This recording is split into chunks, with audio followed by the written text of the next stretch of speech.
Ripsaw uses multiple good sources for security data. However, there is no perfection. We must anticipate that there will be situations from time to time in which pieces of data are not available, misclassified, or erroneous. Ripsaw has a data override function for this purpose, to make corrections and maintain them. Ripsaw also has data quality alerts to let you know about data issues and where to fix them. Typical needs for a data override are relatively simple. The following example illustrates the flexibility of Ripsaw to handle a complex financial instrument with good judgment. The first place to look for a potential data error is in the dashboard aggregation in net worth or investments mode. If either aggregation of real, cash, bonds, and stocks is less than 100%, then one or more securities in your wealth portfolio is missing a sector allocation. Furthermore, each security or fund allocation across sectors must also sum up to 100%. John and Jane Saw's wealth portfolio does not sum up to 100%. There's more than one way to find missing or incorrect data. Ripsaw Data Quality Alerts check your accounts for data issues whenever you log in. To see your alerts, go to the notifications icon, choose See All, and then select Data Quality Alerts for a list of investments that need attention.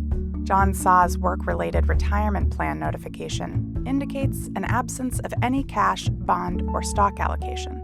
In this case, TIAA is not providing sufficient information to our data partners.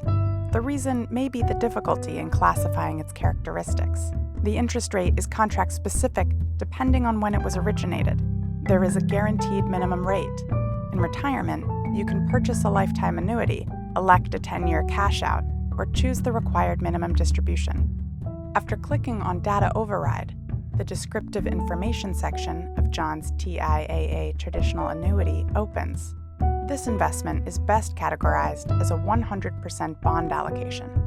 They look up John's account online to find that the current yield is 4.25% and enter that for both SEC and TTM yield types. Next, they click on Bond Details.